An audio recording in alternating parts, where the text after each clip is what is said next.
Hey, this is me hero और आपका स्वागत है 0am चैनल में। तो आज जो मैं कहानी सुनाने जा रहा हूँ ये कोई इंटरनेट स्टोरी नहीं है।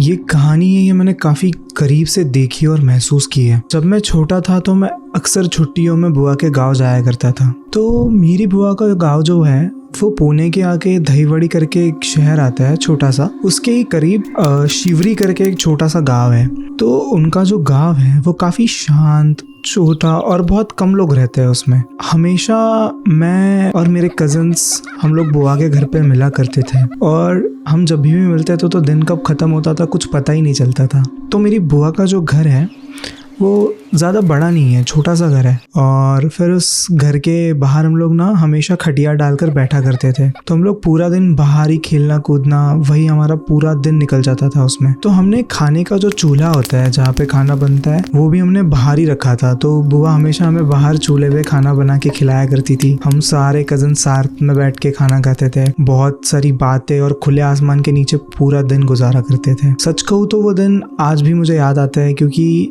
ये जो दिन है वो काफ़ी करीब है मेरे दिल के। पर फिर एक दिन ऐसा आया जिसने मुझे पूरी तरह से हिला दिया था। गांव में ना बहुत दिनों से सूखा पड़ा था, कहीं भी पानी नहीं था, किसी के घर में भी पानी नहीं था। नल जो थे वो पूरी तरह से सूख गए थे, कोई चीज़ या किसी काम के लिए भी हमें पानी नहीं मिल रहा था। तो जो गांव वाले वो काफ़ी परेशान हो गए थे। तो हमारे घर पर पानी था क्योंकि बुआ हमेशा पानी स्टोर करके रखती थी। तो इमरजेंसी के लिए जो भी पानी रखा जाता है हम लोग वही पानी यूज़ करते थे।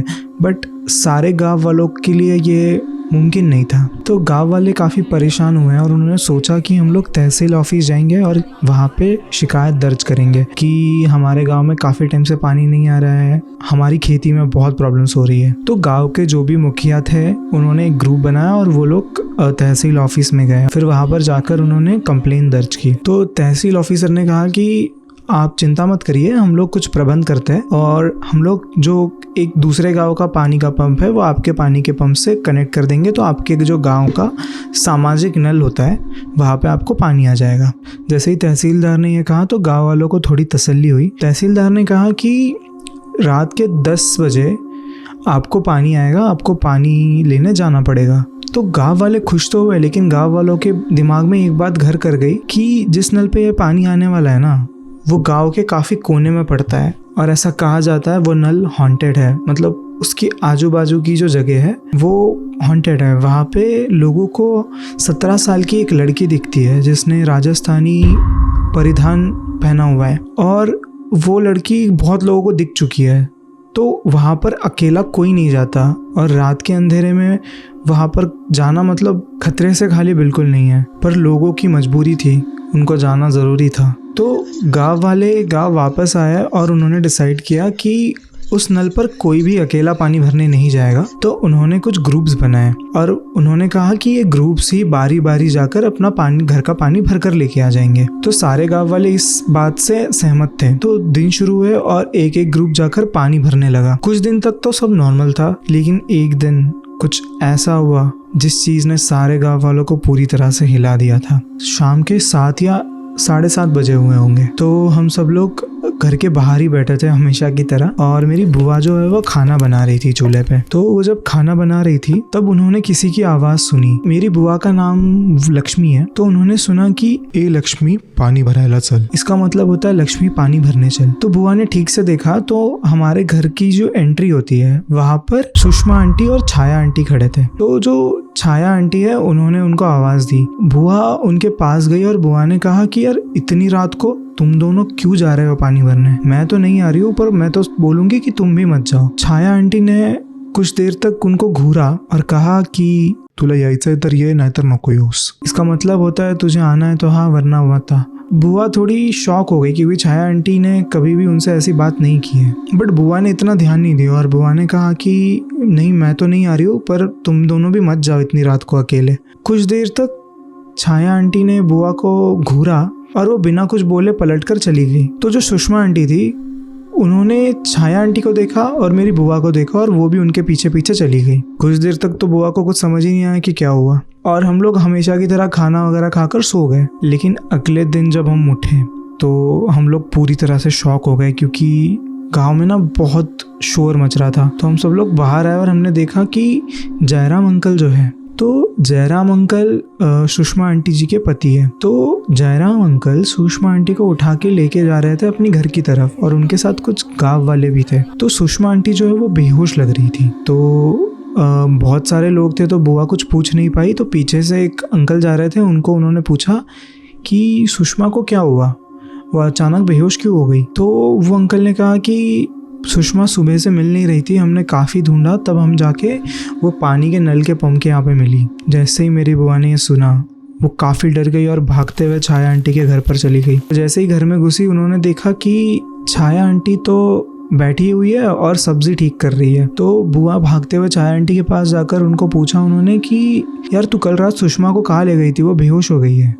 उसके बाद जो छाया आंटी ने जवाब दिया ना, मेरी बुआ वो सुनकर पूरी तरह से सूख गई थी। क्योंकि छाया आंटी ने कहा कि कल रात तो मैं थी ही नहीं, मैं तो आज ही आई हूँ, वो देख मेरा सामान पड़ा हुआ है, और सुषमा को क्या हुआ, चल देख कर आते हैं। कुछ देर तक तो बुआ को कुछ समझ ही नहीं आया कि यार हुआ क्या। तो बुआ ने जाते जाते कुछ नेबर्स को भी पूछा कि कल रात ये थी नहीं क्या।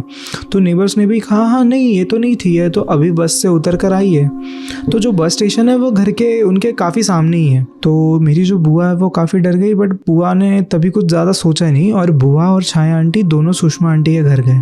वहाँ पर बहुत भीड़ जमा हो गई थी। तो उन्होंने देखा कि सुषमा आंटी सोई हुई है। तो उन्होंने सोचा कि अभी ज़्यादा परेशान नहीं करते, और वो चले गए। बुआ घर पर लौटी तो उन्होंने हमको ये सब बताया। पर फिर अगले दिन से चीज़ें काफ़ी बदल गई। तो जयराम अंकल जो है वो इन सब चीज़ों में नहीं मानते हैं, भूत बाधा इन सब में उनका बिल्कुल विश्वास नहीं है। तो जयराम अंकल सुषमा आंटी को हॉस्पिटल में लेके गए, और डॉक्टर्स ने उनको कुछ दवाइयाँ दी, कुछ इंजेक्शंस दिए और कुछ ट्रीटमेंट बताई। तो जयराम अंकल वो सारे फॉलो करने लगे। कुछ दिन तक सुषमा आंटी ठीक लगती थी, फिर अगले दिन उनकी तबीयत वापस ख़राब हो जाती थी।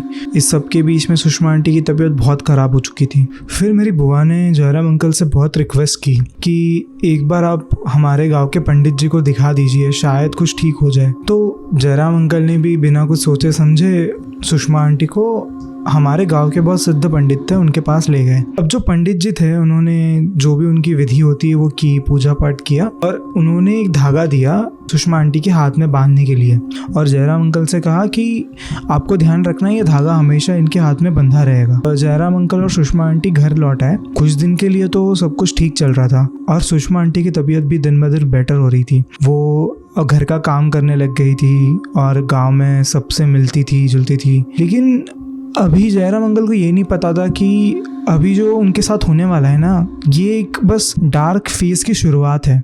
एक रात जयराम अंकल अपने घर पे सो रहे थे, रात के 2-2:30 बजे होंगे। उन्होंने फील किया कि कोई तो उनकी छाती पे बैठ के उनकी गला दबाने की कोशिश कर रहे हैं। वो एकदम घुटन फील कर रहे थे और उनके ऊपर वेट उनको फील हो रहा था कि कोई तो बैठा है। उन्होंने जैसे ही आंखें खोली ना, वो पूरी तरह से कांप गए, क्योंकि उन्होंने देखा सुषमा आंटी उनके ऊपर बैठी हुई है और उनके बाल खुले हैं, और वो एकदम भयानक से एक्सप्रेशंस देख के उनको देख रही है और एकदम ज़ोर से गला दबाने की कोशिश कर रही है। तो जयराम अंकल ने एकदम ज़ोर से उनको धक्का दिया और सुषमा आंटी ज़मीन पर गिर गई। और वो जैसे ही ज़मीन पर गिरी, सुषमा आंटी ज़ोर ज़ोर से हंसने लगी और हंसते हंसते बेहोश हो गई। तो जयराम अंकल को समझ नहीं आया कि ये क्या हुआ। तो जयराम अंकल ने उनको उठाया और बेड पर वापस सुला दिया। तो उन्होंने देखा जो उनके हाथ का धागा है ना, वो अपने आप टूट गया है। तो उन्होंने वो धागा ढूंढने की कोशिश की, पर उनको वो धागा नहीं मिला। अगले दिन वो वापस पंडित जी के पास उनको ले गए। तो पंडित जी ने कहा कि इसमें जो अभी ताकत है ना, वो इतनी जल्दी ठीक होने वाली नहीं है या इतनी जल्दी जाने वाली नहीं है। मुझे कुछ टाइम लगेगा, आपको आपकी पत्नी को मेरे यहाँ पे ही छोड़ के जाना पड़ेगा, तभी मैं पूजा पाठ कर पाऊंगा अच्छे से। तो उन्होंने कहा कि यार देखो, ये तो पॉसिबल नहीं है, क्योंकि गांव में अच्छा नहीं लगेगा अगर मेरी पत्नी आपके साथ रहेगी। पंडित जी ने कहा कि ये इतनी जल्दी ठीक नहीं होगा, आपको थोड़े पेशेंस रखने पड़ेंगे। तो उन्होंने वापस एक धागा दिया और वो बांध दिया उनके हाथ में। अब जयराम अंकल और सुषमा आंटी घर लौटे। फिर कुछ दिन तक सब ठीक चलता रहा। तो एक रात जयराम अंकल अपनी नौकरी करके घर पर लौट रहे थे और उन्होंने देखा कि सुषमा आंटी कहीं भी दिख नहीं रही है। वो किचन में गए तो किचन में कोने में सुषमा आंटी बैठी हुई थी और वो कुछ तो बड़बड़ा रही थी। उनको पहले तो समझ नहीं आया कि बोल क्या रही है। तो वो थोड़ा पास गए और उन्होंने सुना सुषमा आंटी कह रही थी, अब उदय से मिलूं, उन्हें गले लगाओ। जैसे ये जयराम अंकल ने सुना ना, उनको ये पूरा खेला समझ आया कि हुआ क्या है। तो वो फटाक से बहला फुसला के सुषमा आंटी को वापस पंडित जी के पास ले गए। पंडित जी ने उनको कहा कि यार आपको मैंने जैसे बताया, आपको यहाँ पे उनको छोड़ के जाना पड़ेगा, वरना ये ठीक नहीं होगा।